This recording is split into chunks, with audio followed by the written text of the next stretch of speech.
kita akan siap mulai. Jadi selamat pagi, selamat sore. Selamat sore. Selamat sore semua yang ada di Zoom ini. Hari ini adalah day 4, hari keempat, session 16, session yang terakhir, menemukan jubah yang hilang dari Pak Joshua Guana Tanjung dari Surabaya. Yuk kita akan segera mulai. Saya minta salah seorang untuk berdoa pada saat ini. Tolong salah satu, silakan langsung. Mari kita bersatu dalam doa. Bapa kami yang di surga, kami datang kepadamu pada malam hari ini Tuhan. Kami akan mulai pelajaran kami, mohon pimpinanmu, Roh Kudusmu hadir di tengah kami ya Tuhan. Kau berkati Pak Yosua ya Tuhan yang akan mengajar kami, kau berikan hikmah, kesanggupan bagi beliau, biar beliau dapat mengajar kami dengan baik Pak. Dan berkati juga anak-anakmu yang mendengarnya ya Tuhan, biarlah pelajaran ini bisa masuk ke dalam pikiran kami, dan bisa kami pergunakan setiap dalam kehidupan kami nanti Bapak. Tuhan, kami serahkan doa ini ke dalam tangan-Mu, kami berdoa dan mengucap syukur, haleluya, amin. Silakan Pak Joshua Guana Tanjung, itulah nama lengkapnya begitu. Sudah kenal cukup lama, dan pelayannya banyak menjangkau anak-anak muda, dan untuk memulihkan hubungan antara bapak dengan anak. Ya, silakan Pak Guana. Terima kasih Pak David. Ini Anda di Houston jam berapa ini kalau boleh Sekarang tahu? jam 6.34 pagi. Wah, luar biasa. Ya, jadi selisih 12 jam dengan Oke.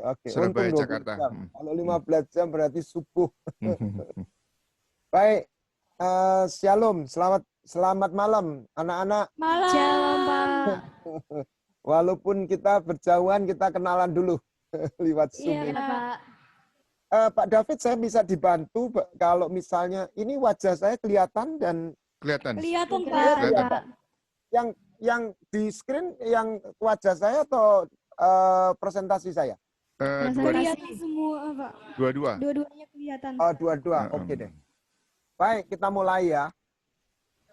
Mari kita berdoa sebentar. Bapa, kami menyerahkan semua yang dalam tangan-Mu. Ini bukan berita tentang sebuah agama, tapi berita tentang kehidupan. Engkau tidak datang membawa sebuah agama baru, Engkau datang membawa sebuah kehidupan. Apa yang tidak pernah dibawa oleh siapapun, nabi siapapun. Kecuali Engkau, Yesus Kristus. Di dalam nama Tuhan Yesus kami berdoa. Amin. Amin. Baik. Saya ingin mulai dengan ayam dan bebek. Ayam dan bebek itu mirip. Amin. Amin. Apalagi kalau ayam goreng dengan bebek goreng. Wah, sudah sama ya. Tetapi tahukah kalian kalau ayam dan bebek ada di sebuah kandang dijadikan satu dan kandang itu hujan, bocor dan banjir, apa yang terjadi pada ayam? I'm stress. I'm stress. Bebek. Senang. Kenapa ayam stres? Karena dia nggak bisa berenang, Pak. Oke, dia tidak bisa berenang. Tetapi saya masuk lebih dalam. Karena apa ayam stres? Karena dia tidak didesain untuk hidup di air. Katakan desain. Desain. Tuhan adalah God of love. Dia adalah Tuhan yang penuh kasih. Tapi dia adalah juga Tuhan yang memiliki desain. Dia Tuhan yang memiliki tujuan. Kenapa bebek suka dengan air? Kalau air datang, karena dia didesain untuk hidup bersamaan. Nah, apa itu dosa? Banyak orang tidak tahu. Orang menganggap dosa itu adalah sebuah pelanggaran moralitas. Ya tentunya. Tetapi hakikat dosa, bahasa aslinya kata, itu adalah missing out from the mark. Keluar dari sasaran. Out of design. Keluar dari desain. Di dalam desain ada identitas. Di dalam desain ada kemampuan. Lihat, ayam keluar dari air, wah, dia lama dia gemeter, nggak kering-kering. Tapi bebek keluar air, dengan cepat dia langsung tubuhnya kering. Kenapa? Dia punya kemampuan untuk berenang. Dia tubuhnya nggak bisa basah. Karena memang dia didesain seperti itu. Tetapi di dalam desain ada kebutuhan. Apa itu? Kalau bebek nggak ketemu air, dia stres. Sebaliknya ayam direndam air, stres. Karena desain mereka berbeda. Ya, pertama ketika dia jatuh dalam dosa. Ia nggak kehilangan agama. Ia kehilangan dirinya. Dia kehilangan identitas. Karena apa yang dilakukan Tuhan Bapa pertama kali ketika Adam jatuh dalam dosa? Dia membuat pakaian dari kulit binatang. Kenapa? Manusia kehilangan jubahnya. Jubah adalah bicara keberadaan diri. Kita lihat.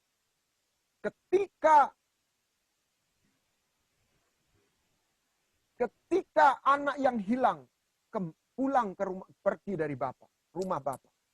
Pundi-pundi penuh, perut kenyang, jubah baru, sepatu baru. Waktu dia kembali ke rumah bapak, pundi-pundi habis, perut lapar, jubah rusak, sepatu rusak. Apa yang terjadi?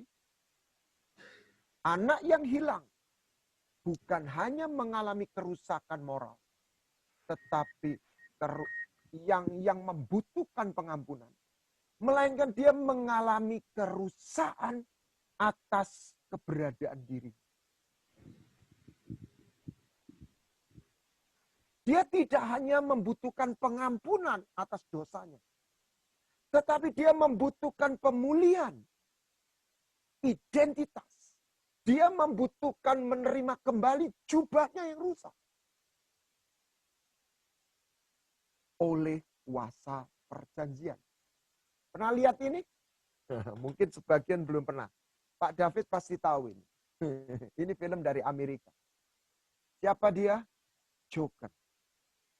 Joker berkata begini. Orang jahat itu lahir dari orang baik yang tersakiti. Dan dia mengalami mutasi. Dia jadi rusak. Dan dia sadar sebetulnya dia orang baik. Tapi dia tersakiti. Dia dirusak. Sehingga dia berubah menjadi jahat. Kerusakan di dalam diri. Pelanggaran yang dilakukan manusia pertama bukanlah pelanggaran terhadap moralitas. Adam tidak berzina, Adam tidak membunuh. Adam tidak mencuri. Adam melanggar sebuah tatanan yang mengakibatkan kerusakan identitas. Yang membuat dia terpental dari sebuah tempat di mana dia menerima supply. Katakan supply. Katakan supply. Suplang. Oke. Oh, Anda mute ya. Silakan di mute. Nah, oke. Suplang. Dia kehilangan supply sehingga dia mengalami kelaparan. Oke, mute kembali. Yang diakibatkan tidak dapat diselesaikan dengan peraturan. Tidak bisa diselesaikan dengan doktrin agama. Kerusakan identitas itu hanya terjadi melalui penebusan oleh kuasa kehidupan. Jadi hakikat dosa bukan berhenti pada sekedar sebuah peranggalan moral. Tetapi hakikatnya adalah merusak keberadaan diri. Dari makhluk yang abadi, yang ilahi menjadi manusia yang makhluk yang fallen. Dari situlah terjadi kerusakan perilaku. Jadi ketika Adam jatuh dalam dosa, dia kehilangan jubahnya. Akibatnya dia kehilangan kontak, dia kehilangan koneksitas, dia kehilangan hubungan. Dia nggak kehilangan religion, dia kehilangan relation. Akibatnya apa? Dia mengalami kelaparan. Anak yang bungsu, kenapa dia mau makan ampas babi? Karena dia lapar. Ketika orang lapar, moralitas itu tidak lagi menguasai dirinya. Mother Teresa pernah diminta di sebuah pertemuan di UNESCO untuk menyampaikan sebuah Pak, sharing. Pak, minta full Ya. screen-nya. Silakan. Wih, Dari di, Bapak, di dari full Bapak. screen, Pak. Full. Full screen-nya di mana? Poin-poinnya Poin-poinnya. di agak besarkan. Saya nggak tahu. F5, F5. F5. Tekan F5, F di keyboardnya. Nah,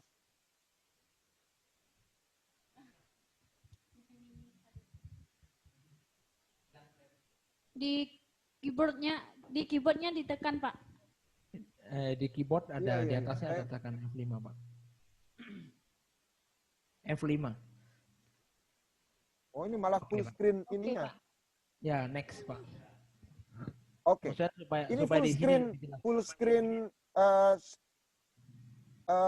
PowerPoint, Pak. PowerPoint-nya ya. Ya. Oke.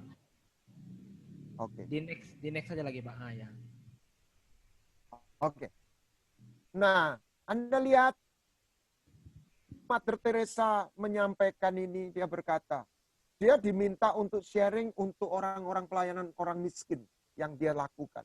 Tetapi mengejutkan dia berkata begini, ada kelaparan akan cinta, martabat, penghargaan yang melebihi kelaparan akan roti. Bahkan orang kaya pun dia lapar akan kasih. Orang yang berkata bahwa ada orang yang dia cintai. Lihat kenapa terjadi perilaku seperti ini. Seringkali kita mendekati itu tidak kudus, itu immoral, itu najis. Betul. Tetapi apa yang membuat mereka melakukan seperti ini? Perilaku seksual siswi-siswa SMP SMA menurut Komnas Anak.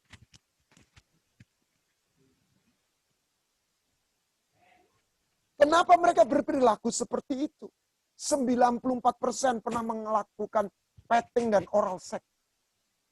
2 dari 3 mereka sudah tidak gadis. Saya mengatakan ini bukan untuk menuding. Bukan untuk kita merasa kita lebih bermoral dari mereka. Tidak. Tetapi lihatlah ada sebuah kelaparan yang tidak bisa digantikan dengan sekedar sebuah peraturan moral. Ketika orang lapar, moralitas itu berhenti. Anda tidak bisa menyuruh orang yang lapar untuk dikata jangan mencuri. Firman Tuhan berkata, jangan buat aku miskin supaya aku nggak mencuri. Tahun 2009, angka aborsi di Indonesia mencapai juta bayi. Saya nggak tahu apa yang terjadi di Amerika. Apa yang terjadi? Kenapa orang melakukan narkoba? Ada sebuah kelaparan yang tidak bisa digantikan dengan apapun. Karena setiap desain, setiap makhluk punya desain. Apa makanannya tuh manusia? Yang pertama, manusia. Dia dijadikan dengan keserupaan. Ya, desainnya. Dia diciptakan untuk mengalami keintiman. Love. Yang kedua, manusia dijadikan untuk berkuasa. Punya kemuliaan. Ada satu kebutuhan dignity. Martabat. Yang ketiga, manusia dijadikan dengan satu warisan Taman Eden untuk mengelola. Satu destiny. Satu mimpi. Itu yang membedakan manusia dengan binatang. Cinta itu bukan sekedar sebuah perasaan. Cinta itu sebuah makanan yang dibutuhkan. Dan ketika itu tidak ada, dia mengalami kelaparan. Ketika dia lapar, dia akan bergerak sesuai dengan rasa lapar itu. Kenapa anak yang bungsu dia mau kepingin makan makanan ampasnya babi? Apakah ampas babi? Dia tidak tahu ampas babi itu kotor. tahu. Kenapa dia melakukan itu? Karena dia lapar. Lapar. Ya, karena dia lapar. Nah, saya melihat ada satu pertemuan antara psikologi and bibliology. Antara Alkitab dan ilmu psikologi atau ilmu jiwa. Yang dikatakan oleh David McClellan. Ada satu need affiliation, love, need of power, dignity, martabat, need of achievement, mimpi. Jadi manusia itu tidak mudah. Jadi binatang lebih mudah. Anda punya tetangga, punya kucing, liwati kucing 10 kali jangan disapa. Ya nggak pernah luka batin. Kalau ada kita orang kenal, dia nggak nyapa kita. Kita merasa nggak nyaman. Kucing diperkosa dia nggak masalah. Seorang gadis diperkosa, dia bisa remuk, dia hancur, dia bisa bunuh diri. Kenapa? Martabatnya dirusak. We are created in dignity. We are created in love. Kita dijadikan dalam cinta. Kita dijadikan dalam kemuliaan.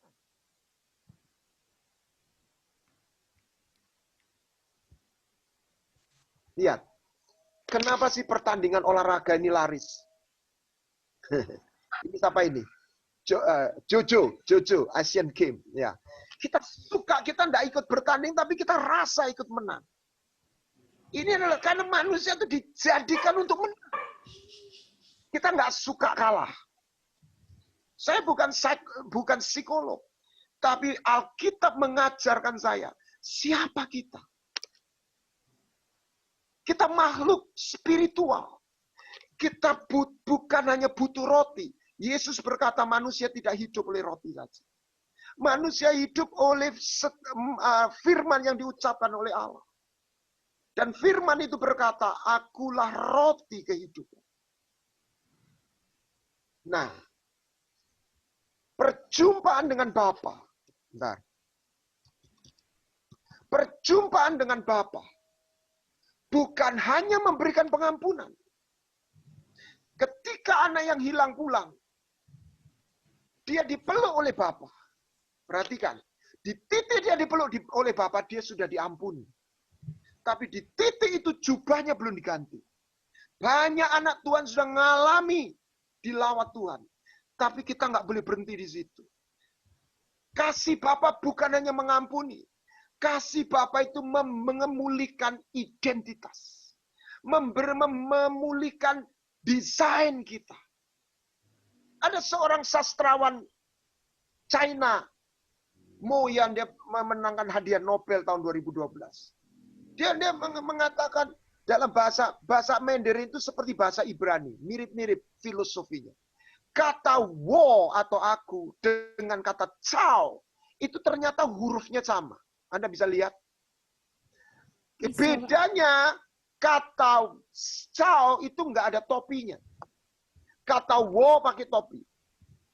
Dan ketika wo itu kehilangan topinya, dia akan menjadi cao. Dia mencari yang hilang. Ketika kita kehilangan jubah itu, kita mencari itu yang hilang. Yesus tidak datang hanya untuk memberi pengampunan. Karena kita tidak hanya butuh pengampunan. Yesus datang supaya membawa kita kembali kepada desain kita sebagai manusia. Yesus datang supaya kita bukan hanya menerima pengampunan. Anak yang hilang ketika dia pulang ke rumah Bapa, dia hanya minta sebuah pengampunan. Dia minta, bahasa Inggrisnya, he asked for compassion. But he got covenant. Dia minta pengampunan. Dia mendapat lebih dari pengampunan. Perjanjian. Dia hanya minta sesuatu yang umum. Kebaikan. Kasih yang umum.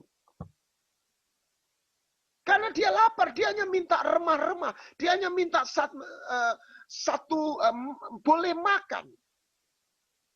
Aku tidak layak disebut anak Bapa.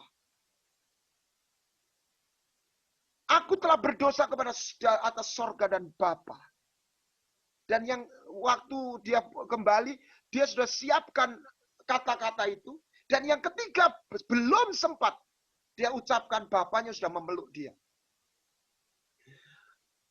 Aku hanya minta dijadikan salah satu dari orang upahanmu. Aku hanya minta kasih yang umum. Aku hanya minta kasih yang kebaikan yang umum. Karena aku sadar engkau Tuhan yang baik hati. Engkau bos yang baik hati. Aku nitip hidupku. Pertama kali kita datang. Kita ada satu kebutuhan dan kita datang kepada Tuhan. Oh Tuhan itu katanya baik, aku minta tolong persoalanku. Itu nggak salah. Saya pertama kali datang juga begitu. Tapi 30 tahun yang lalu, lebih, saya 83 dilawat. Lalu 98, saya mengalami satu lawatan khusus yang kedua kali. Dan waktu tahun 83 saya dilawat. Saya waktu itu stres. Saya berdoa, mencari Tuhan, saya bilang, Tuhan tolong saya. Saya minta tolong. Saya nggak pernah bayangkan apa itu presence of God. I don't know at all what is the presence of God. Saya nggak ngerti. Dan tiba-tiba itu dia hadir di dalam hati dan roh saya. Saya bangun dari bangkunya gereja seperti orang mimpi. Saya besok paginya, saya bangun pagi, saya rasa ingin berdoa dan saya naik sepeda motor. Tiba-tiba saya merasakan hadirat Tuhan dan saya berkata, Tuhan terima kasih. Karena sebelumnya saya mendapat satu ayat, damai sejahtera ku berikan kepadamu. Bukan yang seperti dunia berikan. Nah malam harinya saya pulang dari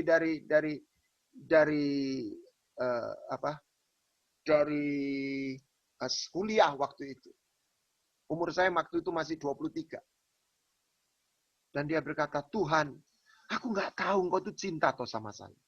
Yang saya katakan gini, yang saya rasakan, saya mengira Tuhan itu memang, saya sekolah di Katolik dulu, dan saya dengar ya Tuhan itu baik. Tetapi yang saya pikir Tuhan itu baik, ya dia bos yang baik hati, dia pencipta baik. That's all.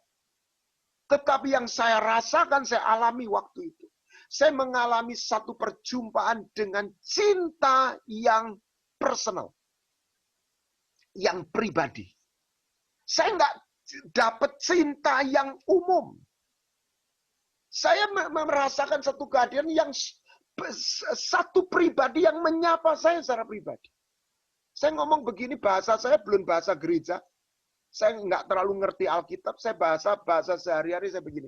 Tuhan, engkau tuh cinta toh sama saya. Gini aja Tuhan, kalau engkau cinta sama saya, aku ya mau Tuhan, cinta sama engkau. Dan jangan ambil cinta ini dalam hidup saya, dalam hati saya. Anak-anak, adik-adik, apa yang saya alami? Tiba-tiba hadir seperti satu bubble, satu gelembung di dalam hati dan roh saya. Setiap kali saya menceritakan ini, hati saya meluap-luap. Seperti satu gelombang yang mengalir di dalam hati saya. Saya nangis kayak anak kecil. Umur saya sudah nggak muda lagi. Sudah dewasa maksud saya. Tetapi saya nangis kayak anak kecil. Saya panggil begini. Saya teriak tanpa saya ngerti. Papa, Papa. Saya tutup mulut saya.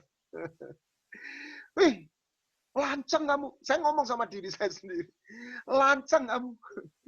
Emangnya Tuhan itu bapakmu lah.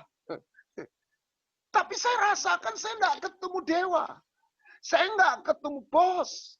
Saya ketemu papi. Saya nggak ketemu cinta yang umum. Saya ketemu cinta yang personal. Yang memanggil nama saya. Amin. Tuhan, kau tuh cinta sama saya toh. Saya bilang begitu. Saya nggak tahu. Saya nggak tahu Tuhan. Saya ngalami Roma 8:15 tanpa saya tahu ayat itu sebelumnya, waktu itu. Bahwa roh kita bersama roh Tuhan memanggil dia Abba Bapa. Anak yang bungsu hanya minta belas kasihan. He asked for compassion. Yang dia dapat lebih daripada belas kasihan. Ini yang merubah hidup kita. Jadi kasih Bapa itu bukan bicara berhenti kepada kasih yang mengampuni. Sebab Bapa dia memeluk anak yang hilang itu. Tapi kasih Bapa tidak hanya berhenti mengampuni. Karena kerusakan yang dialami oleh anak yang hilang bukan hanya kerusakan moral. Bukan pelanggaran moral semata. Dia mengalami kerusakan di dalam dirinya. Inilah berita Injil. Bukan hanya mengampuni. Dia mengganti jubahmu. Saya panggil Papa. Saya menemukan diri saya. Saya menemukan identitas saya. Anak. Sebuah yang saya katakan love in covenant. It's not common love. It's love in covenant. Bawalah kemari orang yang ku cintai secara personal, kalau saya terjemahkan. Aku ingin mengikat perjanjian dengan mereka. Dengan korban sembelihan. It's a love in covenant. Saya punya problem, adik-adik. Apa? Saya lulus SMA. Ini saya bukan nyombong ini. Saya sharing problem saya. Oleh kemurahan Tuhan, saya sekolah itu ya lumayan lah gitu. Saya lulus SMA negeri di Madiun, memang kota kecil ya dibandingkan Surabaya. Di ijazah saya masih ingat, matematik saya itu ijazah saya 10. Fisika 9. Lumayan ya. Katakan lumayan gitu loh.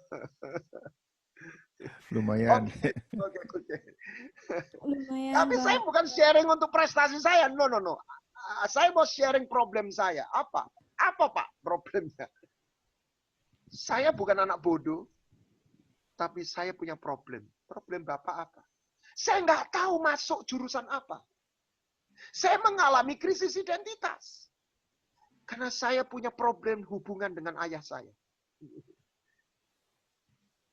Saya mengalami krisis identitas. I don't know who am I.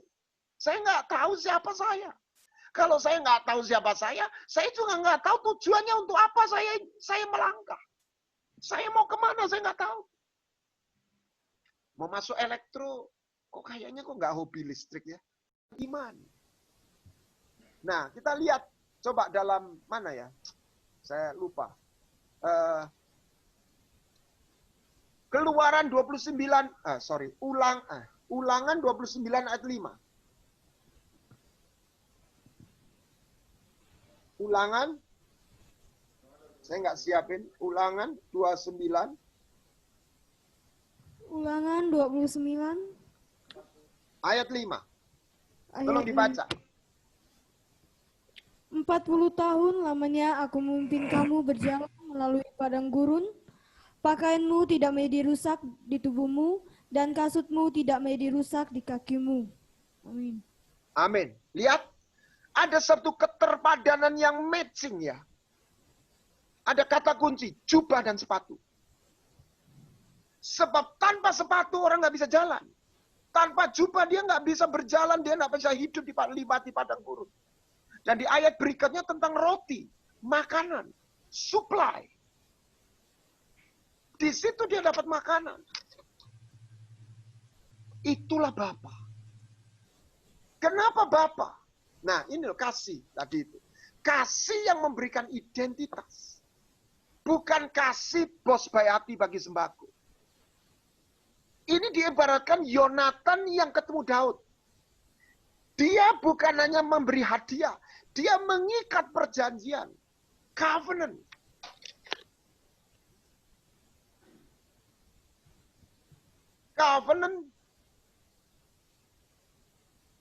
Covenant membuat Daud bukan hanya menerima hadiah. Perhatikan. Kalau ada seorang gembel atau pengemis, dia dapat informasi. Oh, di situ ada pembagian nasi kotak. Senang ya. Dia lari ke sana dan memang ada pembagian atau sembako yang baik. Saya bukan ingin mendiskreditkan siapapun, tetapi ini hanya satu perumpamaan yang memberi gambaran. Dia pulang bawa 3 bungkus, 3 kotak nasi. Dia adalah gembel yang berkelimpahan. Tapi dia tetap gembel. Kasih Bapa bukan hanya memberi makan. Lapar kenyang. Kasih Bapa memberi jubah. Saya kalau lihat foto saya yang waktu saya belum bertobat, saya malu sendiri.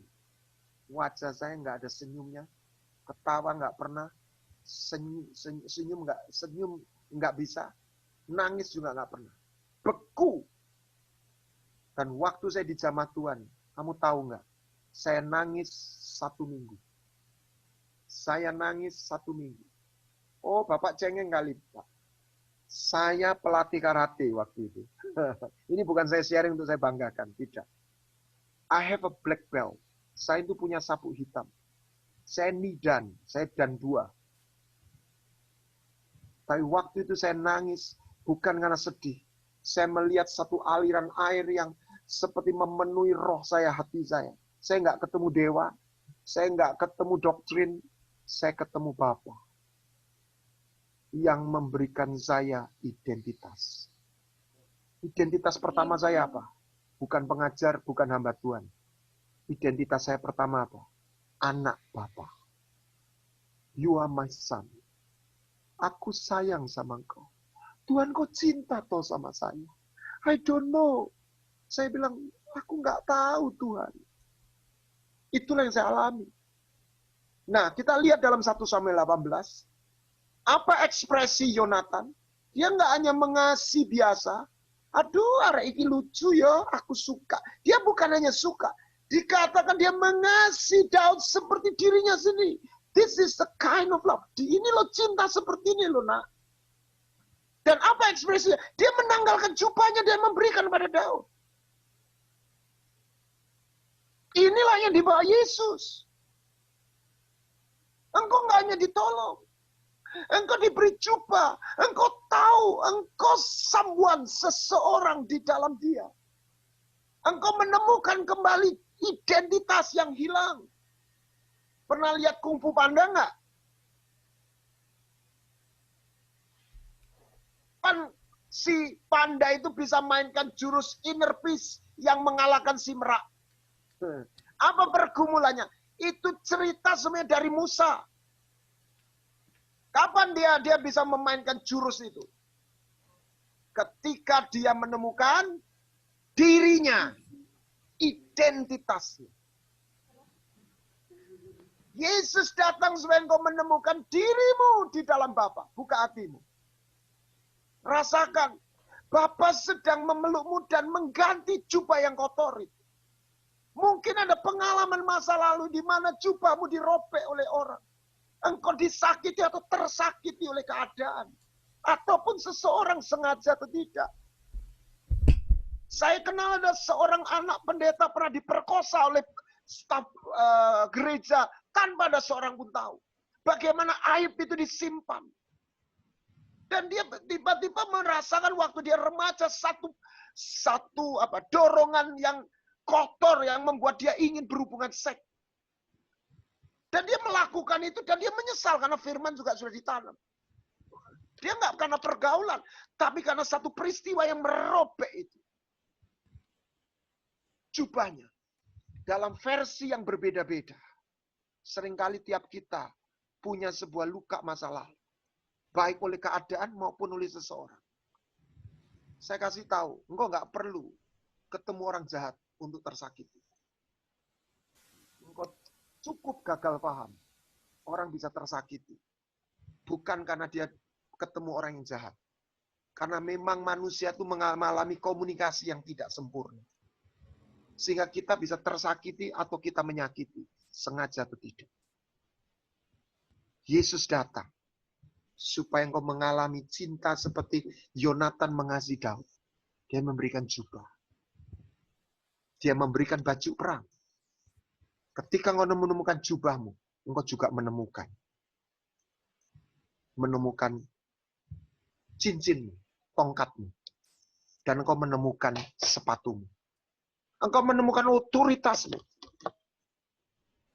Lihat, apa itu Bapa?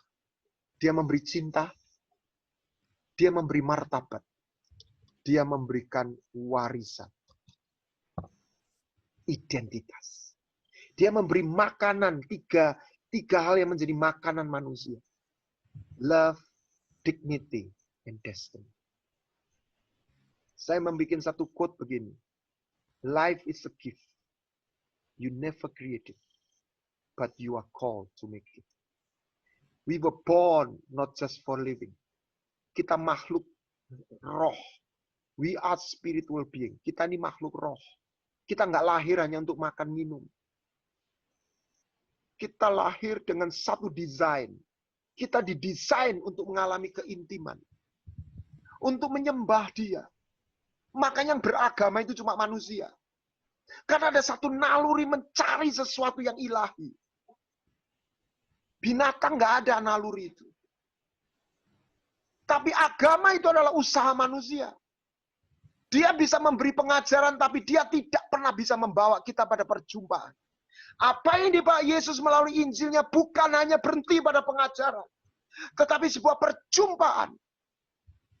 Bukan perjumpaan di mana kita menerima pertolongan semata, itu pun sudah luar biasa.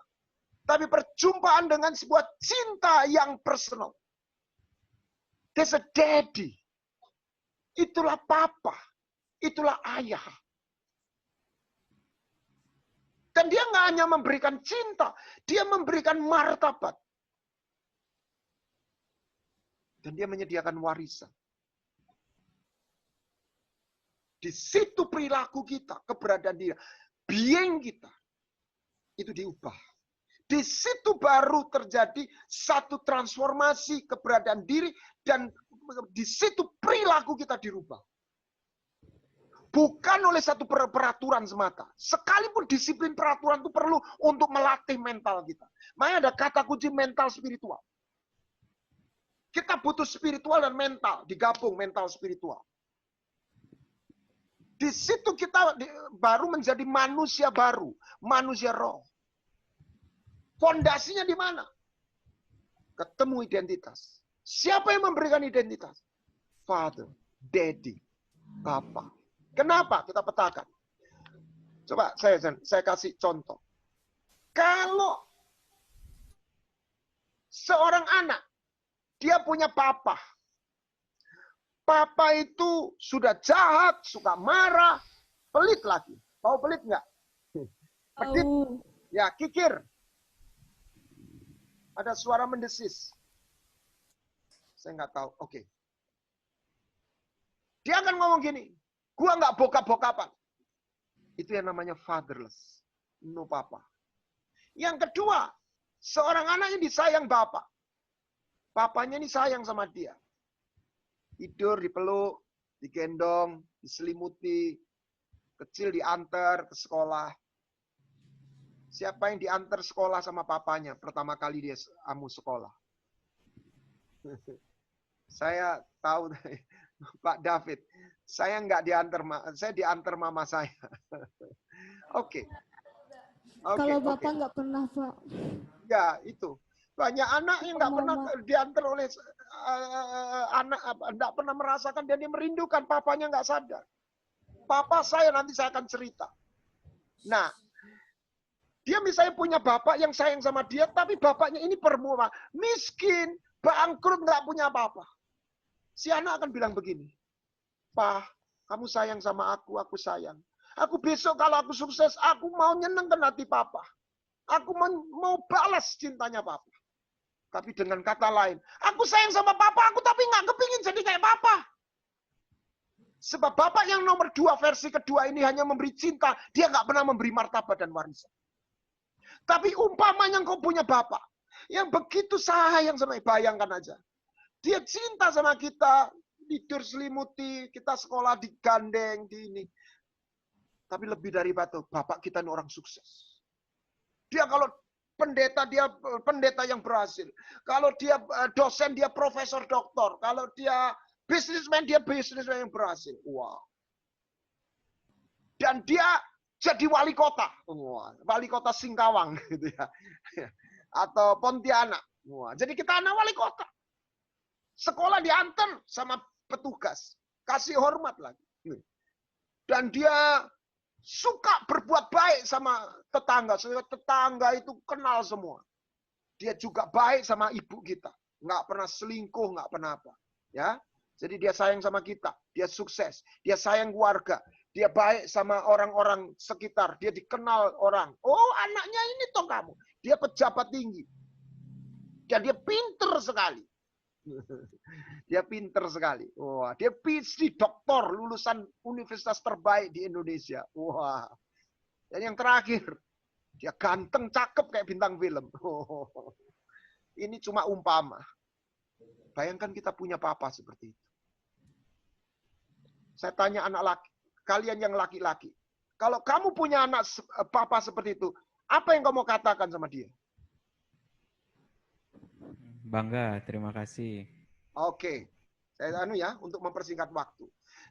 Kalau saya jadi anaknya bapak seperti itu, saya nggak cuma bilang gini, terima kasih ya Pak, kau sudah pelihara aku, kau sudah sekolahkan aku engkau kasih aku makan. No, more than that. Saya akan ngomong begini, Papa, kamu kok keren banget sih Pak? Katakan keren. Keren. Nah, Bapak yang ketiga ini nggak cuma baik, dia keren, keren habis. Saya akan ngomong begini kalau saya sebagai anak. Pak, kamu kok keren banget sih, Pak? Pak, iya nak. Gini, Pak. Aku kalau besar ya, Pak ya. Aku pengen jadi kayak Papa. Katakan amin. Amin. Apa itu? Identitas. Kenapa? Karena ayah yang versi yang ketiga ini, dia bukan hanya memberi love, dia memberi martabat. Karena dia orang yang sukses dan punya nama baik. Dan yang ketiga, dia memberi warisan. He is a father. Kalau kamu anak perempuannya, kamu ngomong apa, nak? Kamu punya papa yang bukan cuma baik, itu papamu tuh keren abis. Papamu tuh keren abis. Ayo ngomong. Luar biasa. Apalagi masa luar biasa. Saya bisa bahasakan gini, ya. Kamu setuju nggak kalau saya ngomong begini? Pak, kamu kok keren banget sih, Pak ya. Gini, Pak. Ya, nak. Gini loh, Pak. Ya apa? Aku besok ya, Pak ya. Aku pengen punya suami kayak Papa. Siapa yang ngomong amin? Amin. Udah baik, sayang keluarga, sukses, kaya raya, baik hati, pejabat tinggi, pinter banget, keren, ganteng lagi. Kamu harus tahu, Yesus baik, tapi bukan cuma baik, dia keren. Amin. Dan dia memberikan engkau jadi anak Bapa. Engkau bukan cuma ditolong. Engkau bukan cuma diampuni. Engkau beri jubah. Itulah gospel. Kamu bisa tanya sama agama apapun. Tidak ada berita ini. Tidak ada dewa, tidak ada Allah mengambil kita sebagai anak. Apa itu anak? Anak itu, perhatikan. Apa artinya anak? It's a covenant. Itulah perjanjian. Anak itu dicintai bukan karena dia hebat. Anak itu dicintai karena dia anak. Saya punya anak oleh kemurahan Tuhan. Saya lihat-lihat, ini anak saya sendiri ya. Saya bukan anak saya kok cakep ya. Saya lihat-lihat. Tapi saya mengasihi anak saya bukan karena dia cakep. Lah terus kenapa, Pak? Ya karena dia anak saya. Karena dia darah daging saya. Kita dicintai Bapa karena darah. Ada darah putranya mengalir dalam hidup kita. Ini perhatikan. Ini bukan cinta biasa. This is a love in covenant. Ini cinta yang personal. Saya sudah melihat apa yang tidak bisa diberikan oleh dunia. Apa yang membuat seorang remaja bisa berkata no kepada narkoba, kepada seks bebas. Bukan pelajaran berhenti pada pelajaran semata. Perjumpaan dengan Bapa. Dan dia menerima makanan. Perhatikan begini. Kalau saya Misalnya, ya ini di Surabaya, saya di suatu pertemuan dikasih air yang keruh. Yang coklat warnanya. Saya minum nggak? Enggak. Tapi kalau saya di padang gurun, saya 3 hari tidak minum, nggak ketemu air. Ada air yang keruh, agak kecoklatan. Saya minum nggak? Minum. Tahu nggak itu kotor? Tahu kenapa saya minum? Karena kehausan. Haus. Tahu itu kotor. Tapi minum. Misalnya waktu saya mau minum, ada orang datang. Ini umpama ini ceritaan fiksi. Jangan diminum. Kenapa, Pak? Saya malu gini. Saya nggak hausnya. Kenapa? Itu kotor. Bikin sakit perut. Betul atau salah? Betul. Betul. Tapi dia hanya bicara betul salah. Dia nggak pernah kasih saya air yang saya butuhkan. Itulah bedanya agama dengan Injil. Agama hanya berhenti benar salah. Ini moral, ini immoral. Ini bersih, ini kotor. Tetapi ada akar persoalan yang tidak bisa diselesaikan oleh agama. Yesus datang membawa Injil. Ambil, kalau engkau lapar, ambil dan makanlah. Siapa yang haus, ambil dan minumlah. Ini bukan soal knowledge. It's a hunger. Ini lapar. Maka Yesus berkata, akulah roti kehidupan. Aku roti yang hidup. Aku memberi makan untuk dunia ini. Tidak ada nabi berkata seperti itu. Nah, misalnya begini. Ada seorang anak yang lahir. Anda tahu nggak? Ada satu penelitian psikologi yang membuktikan kebutuhan ini. Ada satu kelaparan yang disebut skin hunger. Ternyata secara psikologi ditemukan setiap kita ini butuh dipeluk. Dan bayangkan ada seorang yang bertumbuh nggak pernah dipeluk sama bapaknya. Saya menemukan banyak anak muda nggak pernah dipeluk oleh ayahnya. Nggak pernah dipeluk sama ibunya, nggak pernah dengar dari ayahnya atau ibunya, aku sayang sama kamu. Mungkin juga ayahnya juga sayang. Tetapi banyak orang Asia tidak pernah mengatakan pada anaknya, aku sayang sama kamu. Dan dia nggak pernah merasakan. Nah, dia bertumbuh, ayah ibunya suka berkelahi, suka konflik. Kerja sibuk, nggak. Dia ketemu di SMP atau SMA lah. Pacaran dengan seorang anak perempuan yang juga broken home. Apa yang dilakukan? Sama seperti begini. Kalau saya di padang gurun, saya haus 3 hari nggak minum. Ada orang berkata, jangan diminum. Itu air kotor. Saya tahu nggak air itu kotor? Saya tahu. Tahu. Tapi saya akan ngomong gini. Saya dalam kehausan. Dia hanya berkata, jangan diminum. Jangan diminum, itu kotor. Dan itu benar. Tapi dia nggak pernah menyelesaikan rasa haus saya. Saya akan berkata gini lamanya. Emangnya gua pikirin. Bapak tahu nggak? Aku haus, Pak. Bapak cuma ngomong jangan minum. Jangan minum. Tapi aku haus. Saya tidak menuduh. Anda jangan pikir orang-orang anak muda yang terjebak dalam pergaulan bebas. Itu adalah dasarnya mereka immoral. Rusak. Tidak selalu. Apa akar masalahnya? Lapar. Ketika orang yang broken home. Tidak ada love di dalam rumahnya. Dia pacaran. Apa yang dia lakukan? Saya katakan, tanpa saya menuduh, percayalah, mereka melakukan hubungan seks. Kenapa? Mereka lapar. Mereka haus.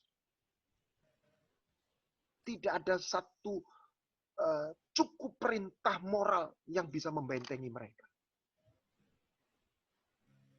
Kapan mereka bisa menolak air yang kotor? Ketika mereka menemukan air yang bersih. Perjumpaan Tuhan dengan perempuan Samaria itu memberi gambaran. Amin. Tuhan tidak, rupanya suaranya Pak David ya, mohon bisa di mute. Iya, terima kasih. Nggak tahu kenapa kok ada ngeses gitu. Nah, Lihat bagaimana Yesus menyapa perempuan Samaria. Ini seorang Samaria ini kan ketemu orang Yahudi yang superior, merasa dia direndahkan. Terus saya percaya Yesus nggak menyapa dengan bahasa rohani. Shalom alaihim. Kalau bahasa Jawa gini, sugeng apa? Sugeng apa? Sore itu apa? Sugeng sore. Sugeng dalu, Mbak gitu ya. Sore Ci, sore Mbak gitu.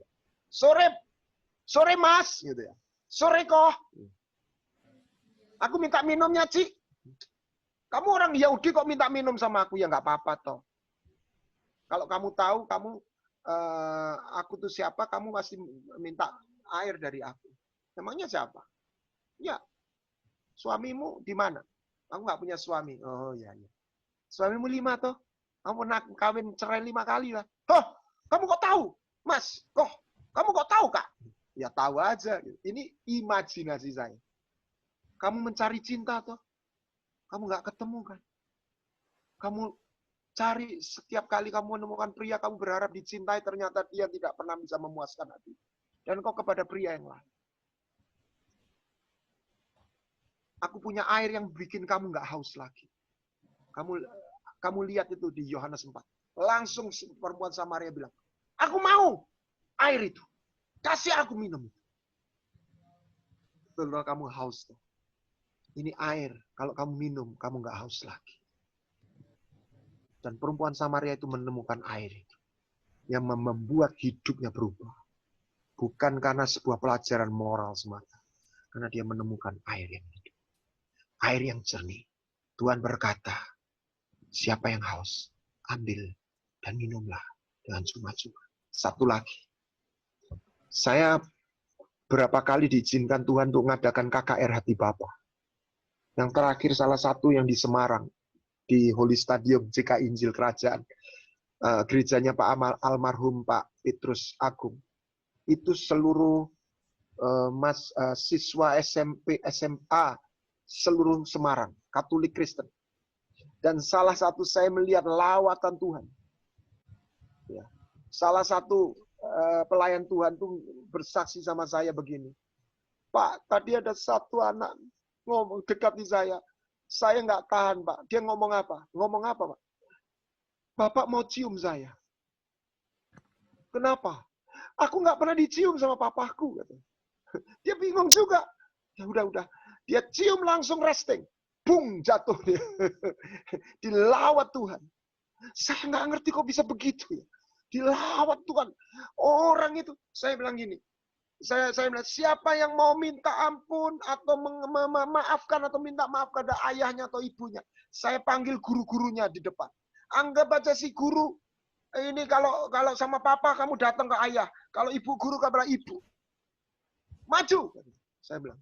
Orang ratusan, dia maju, dia lari, satu guru itu dikerubut banyak orang. Ada satu anak yang dibawa pegang cuma kakinya guru. Istilahnya nggak kebagian. Saya tuh lihat sampai nggak tahan, saya panggil dia, sini. Saya peluk dia. Dan dia dilawat Tuhan habis. Apa yang membuat saya kagum? Ketika saya membagikan hati Bapa, saya nggak membagikan sebuah cerita. Saya menemukan saya melihat sebuah lawatan, kehadiran. Bukan lagi sebuah konsep. Itu ada, datang, hadir, dan melawat anak-anak itu. Saya cuma bilang, engkau terima izin. Saya nggak kata gini, saya nggak minta engkau mencintai Tuhan. Hal pertama yang Tuhan minta dalam hidupmu, bukan mencintai Tuhan. Itu kebenaran. Hal pertama yang membangun hidup rohani kita, bukan mencintai Tuhan. Oh gitu ya Pak ya. Lalu apa? Izinkan dia mencintaimu. Izinkan dia mencintaimu. Yang dia butuhkan, percayalah cintanya dia kepadamu. Hadiah apa yang kita bisa berikan kepada Tuhan? Tuhan itu punya semua. Engkau nggak bisa, sebenarnya kita diberi uang itu sebagai satu simbol, satu kerelaan Tuhan ingin hati kita. Sebenarnya Tuhan nggak butuh uang. Pekerjaan Tuhan butuh uang. Dan kita memberi Tuhan melalui pekerjaan Tuhan. Tuhannya sendiri nggak butuh uang. Tapi kita bisa memberi hadiah kepada Tuhan. Bless the Lord, oh my soul. How we bless him. Satu, ketika kita percaya bahwa dia mencintai kita. Kenapa anak yang hilang itu hilang? Kamu tahu nggak kenapa? Karena dia tidak percaya. Cintanya Bapak yang baik. Dia nggak percaya kebaikan Bapak yang baik. Kenapa orang Israel tidak masuk tanah perjanjian? Mereka percayakan kuasanya, mereka percayakan perbuatannya, mereka gagal percayakan kasih setianya. Ibrani 3 ayat 19 ayat 20. Mereka tidak masuk karena mereka nggak percaya. Bukan tidak percaya mujizatnya, bukan tidak percaya kuasanya, bukan tidak percaya perbuatannya, mereka gagal percaya kasih setianya. Mereka tidak mempercayai hatinya. Apa yang kita bisa berikan kepada mereka, kepada Tuhan? Ketika kita percaya. Hadiah apa yang bisa diberikan anak saya kepada saya? Saya nyekolahkan mereka. Apa saya berharap dia membayar kembali? Tidak. Hadiah apa yang bisa mereka berikan pada saya? Dan istri saya. Ketika mereka percaya bahwa kami mencintai mereka. Dan mereka menerima cinta kami. That's a gift. Saya tantang orang tua. Kalau kita aja tidak hanya mencintai hanya pokok kenyang, pokok hidup. Apalagi Tuhan. Dia tidak hanya mengampuni supaya kita masuk surga.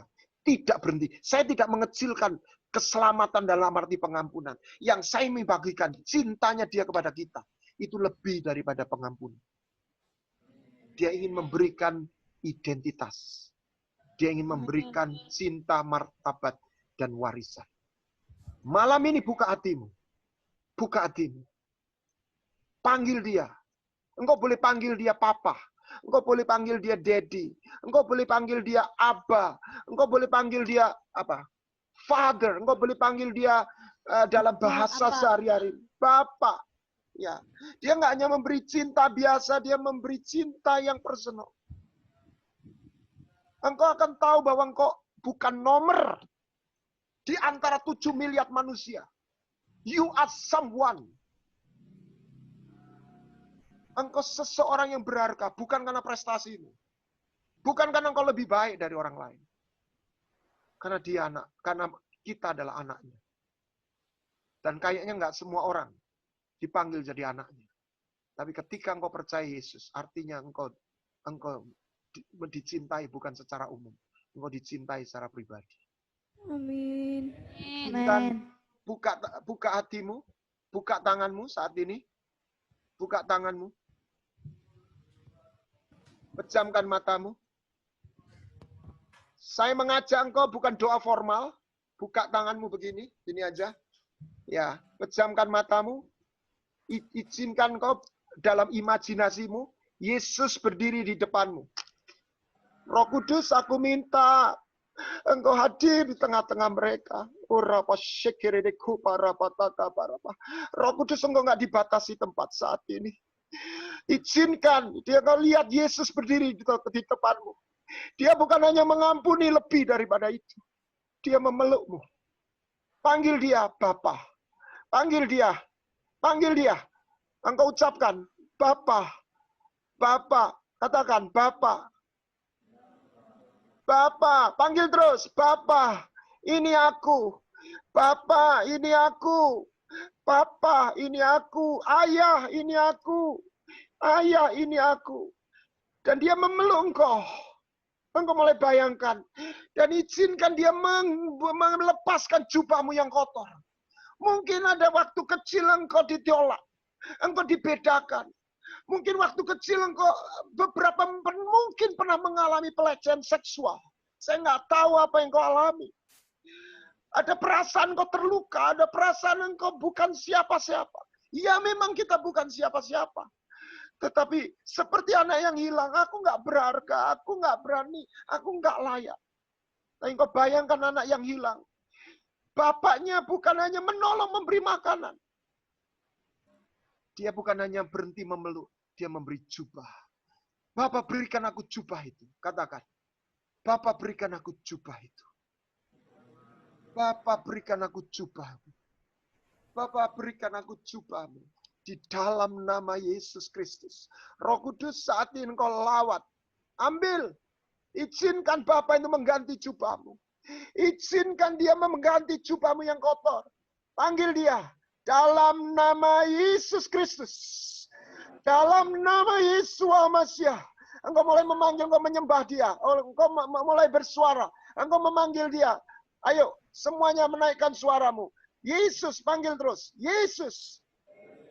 Yesus, terus. Panggil Yesus. Ini aku Tuhan. Aku mau terima jubahmu yang baru.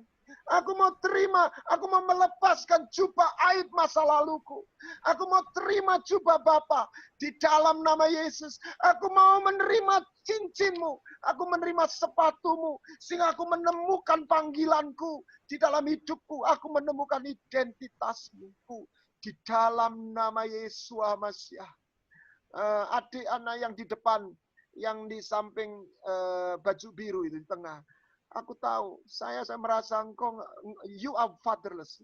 Engkau nggak punya, fatherless itu bukan berarti ayahmu meninggal. Tapi papamu nggak hadir di dalam hidupmu. Saat izinkan Tuhan memelukmu, nak. Izinkan Tuhan memelukmu. Oh Rama Shekirideko, para panggil dia papa. Papa, ayah, aku terima engkau, aku anakmu. Haleluya. Holy Spirit, right now you move it in the name of Jesus Christ. Engkau lawat mereka di dalam nama Yesus. Engkau terima. Oh Rama Shekiraya, adik yang baju hitam. Tuhan sedang melawat engkau. Terima, izinkan. Tuhan gak minta engkau mencintai dia. Tuhan yang minta, terimalah cintaku. Percayalah aku mengasihimu. Engkau bukan semua satu nomor di antara 7 miliar manusia. Engkau berharga, aku kenal engkau. Engkau namamu ku sebut dalam nama Yesus Kristus. Oh robo shekere de kora mata karapata karapa. Oh robo shekere de kora mata koraba shekere de kobarapata karapata. Oh raba shekera la balabara. Oh rapata karapa shekera. Adik yang sebelah kanan saya barisan depan, kaos merah hitam itu. Oh Rabba Segera Tuhan, Bapak mau melenyapa engkau. Panggil dia, Bapak, panggil dia Yesus.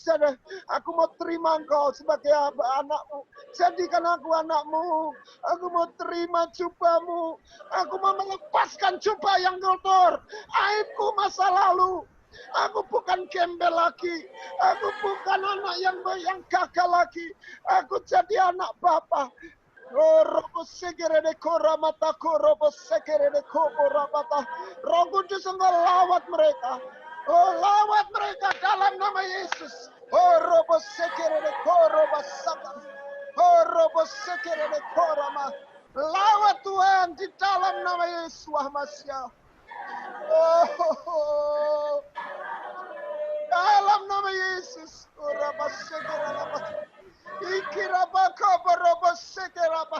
Fire. Api kasih itu melawat buka hatimu. Roh Kudus tidak dibatasi ruang. Dalam nama Yesus engkau hadir, Roh Kudus engkau hadir. Engkau bukan cerita. Bapa, engkau bukan dewa. Engkau Papa, engkau ayah buat kami. Aku bukan lagi anak yang hilang. Aku diterima. Aib masa laluku dicabut. Kotoran-kotoran yang pernah aku lakukan. Yang pernah melakukan dosa seksual. Bapa tidak datang untuk menghakimi engkau. Dosa seksual membuat tubuh kita kotor. Bapa memandikan, membersihkan aib kita, kusta kita. Bapa memberi jubah yang baru. Bapa tidak datang melalui Kristus untuk menghakimi kita. Izinkan dia mencintaimu. Izinkan dia memberi jubah yang baru. Ambil dengan iman. Ambil dengan iman. Now in the name of Jesus Christ.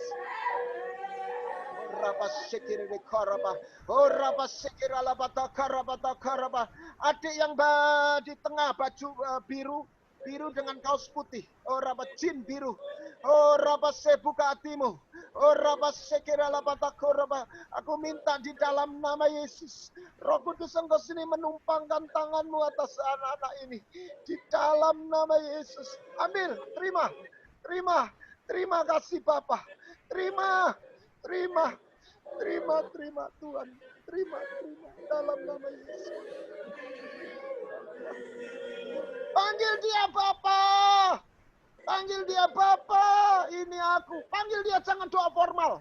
Panggil dia. Anda ketemu dewa. Anda ketemu Papa.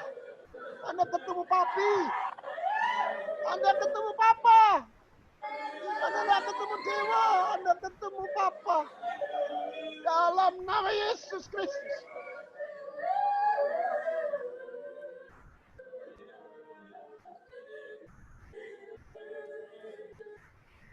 Bapa memberi jubah. Agamanya memberi peraturan. Yesus memberi kehidupan. Oh, Ramasyikira. Yesus memberi air. Mereka yang lapar dan haus. Memberi roti, ambil makan. Supaya engkau gak lapar akan cinta. Engkau dicintai. Minum. Seperti air yang bersih. Dan air itu membersihkan engkau dari kotoran-kotoran.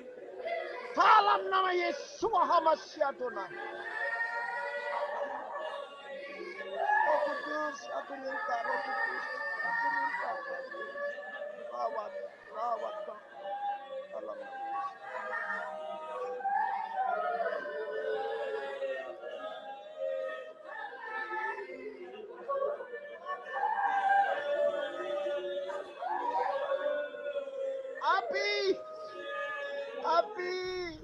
Api. Ora basyakira la botakora basyara la kora.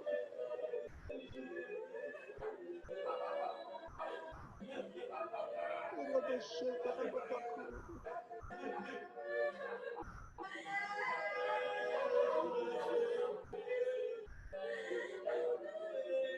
David Trisna, Bapak boleh ikut berdoa, menaikkan doa Pak. Ramasyakira batakora basyakira batakora.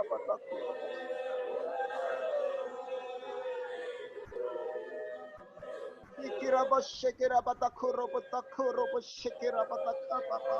Ora basyakira batakora basyandara ko para batakapa basyandara ko.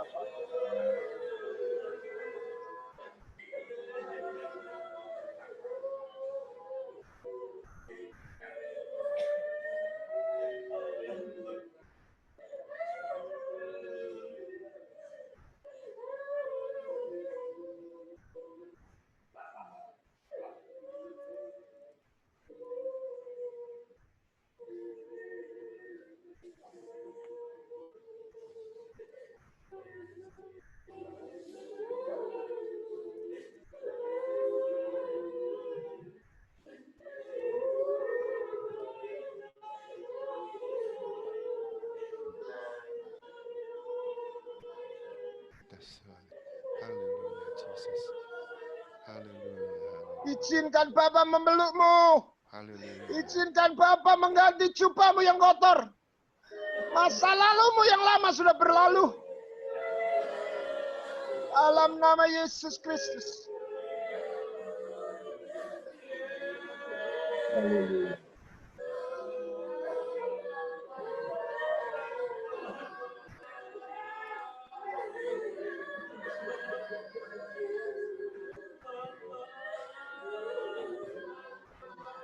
Haleluya. Haleluya.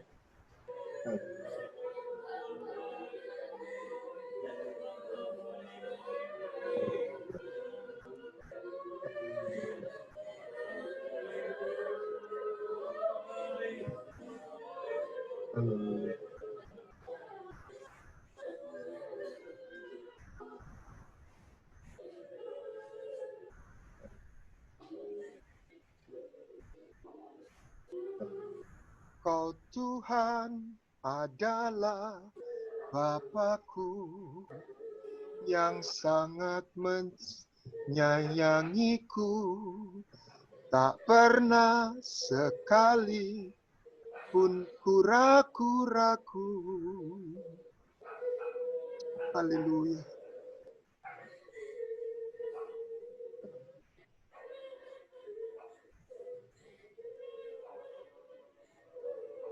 Father, Papa,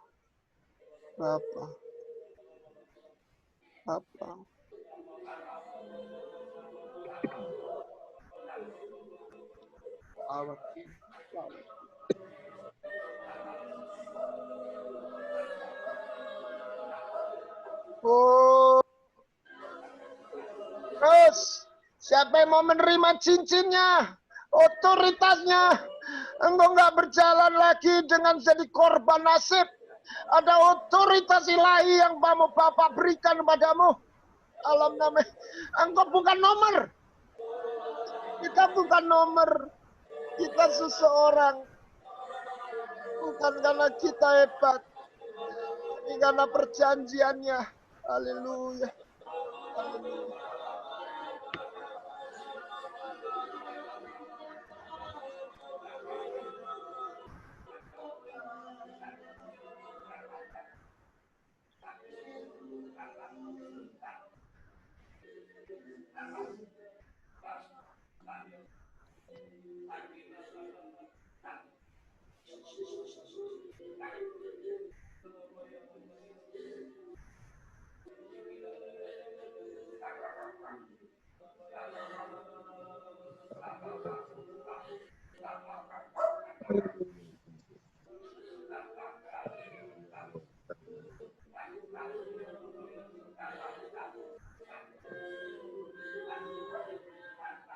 Roh Kudus, aku minta Roh Kudus, kau peluk mereka.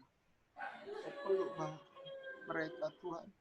Biarlah mereka mengalami jadi anak Bapa. Sebuah realita, bukan lagi sebuah cerita, bukan lagi sebuah doktrin, tapi sebuah realita.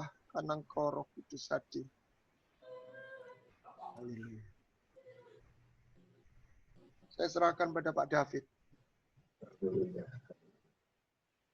Mungkin doa penutup, Pak. Berdoa atau Pak Jonathan pegang.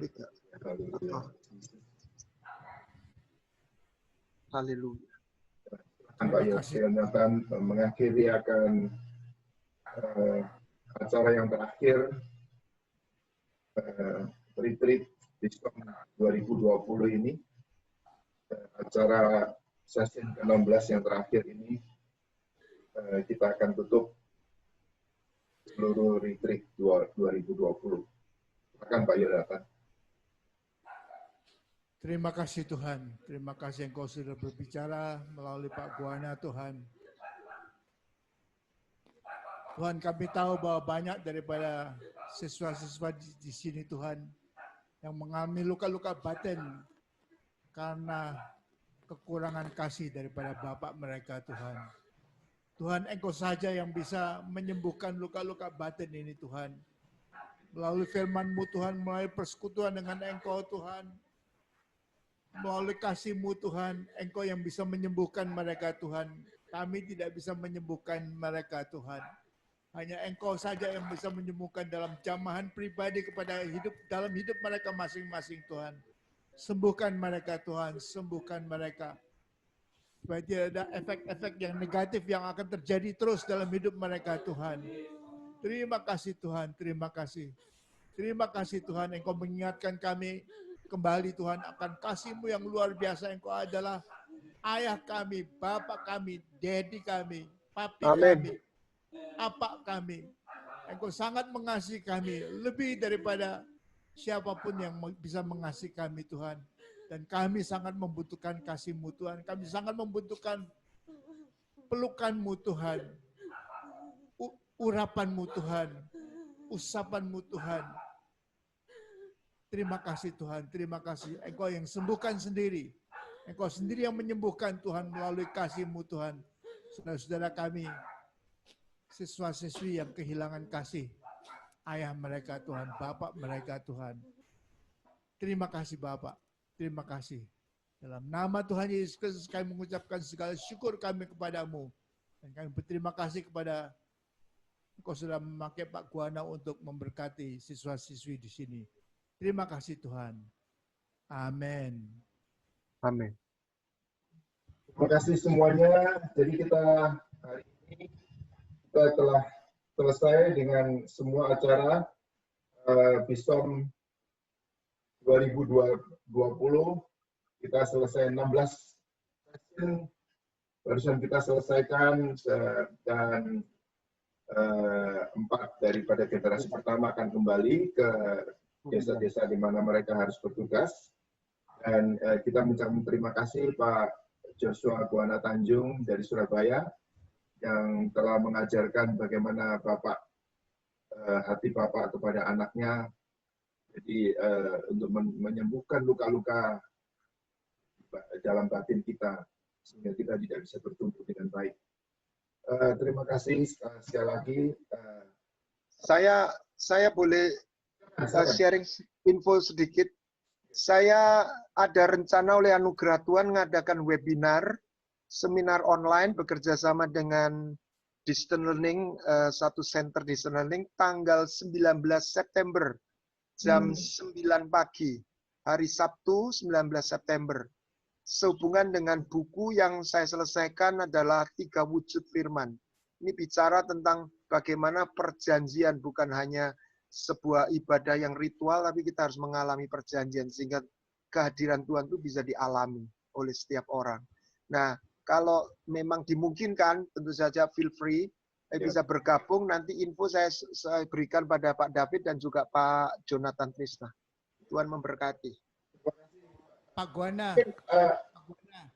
Gimana? Kalau Pak Guana, Ya, kalau nanti suatu saat flight-nya sudah terbuka, bisa datang ke Singkawang untuk adakan KKL juga kepada siswa-siswi yang banyak di sini, di kota Singkawang. siap. Supaya mereka mengerti father issue ini banyak masalah juga, bahkan di antara siswa-siswi kita. Tapi terutama tentunya di antara muda-mudi di Singkawang dan sekitarnya, dusun-dusun ini banyak yang bermasalah karena father issue ini. Yeah. Because in general, Indonesia is a fatherless nation. Oh, Fatherless nation. Yeah. This is a fatherless syndrome everywhere, Pak. Nah, Yesus itulah salah satu berita yang Yesus bawa. Amin. Siapa? Kita dulu biasanya mengatakan lebih perlu cinta ibu, tapi enggak ya, cinta bapak. Oh, enggak. Cinta bapak itu sebetulnya gabungan ayah dan ibu. Bapak, ayah, dan ibu itulah kasih bapak. Itu yang saya temukan. Bapak yang merawat, yang memberi martabat gitu ya. Lengkap. Arahan. Ya. Terima kasih. Mungkin kata-kata terakhir ini saya lihat ada Pak Jong. mungkin mau mengatakan sesuatu, silakan dia. Kapan gabung? Ini saya nggak lihat tadi tiba-tiba kok gabung. Masih mute. Oh, selamat pagi, selamat malam di sana. Malam. Senang sekali bisa melihat Pak Guana sama Pak Jonathan di belakang situ sama Pak David di Houston. Bukan main ya dunia sekarang ini. Bisa bergabung dari mana-mana.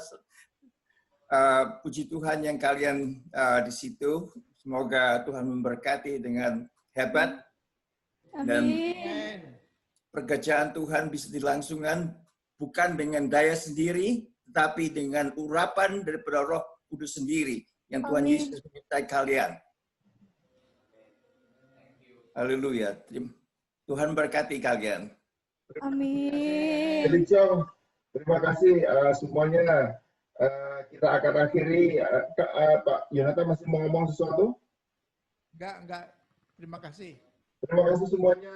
Dan kita akhiri. Selamat malam. Terima kasih, Pak. Selamat pagi di sana. Kita memberi kesempatan kepada salah satu tadi yang terakhir dari generasi 1 belum bisa bicara, siapa tadi ya? Yang belum ada satu yang belum bisa ya. Tapi ya udahlah. Tadi nanti kita bisa bahas sendiri. Pujilah nama Tuhan. Kita akhiri luar biasa hari ini. Saudara-saudara diberkati. Amin. Juga diberkati ya. Kita akan ketemu lagi. Mudah-mudahan nanti kalau bisa, nggak tahu kapan akhir tahun atau gimana kita bisa ketemu lagi. Bulan Desember bisa. Bulan Desember kita bisa ketemu lagi.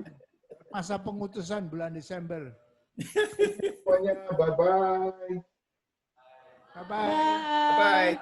God bless you. Sampai God jumpa God bless lagi. you all. Selamat Bye. malam. Sampai ketemu besok pagi.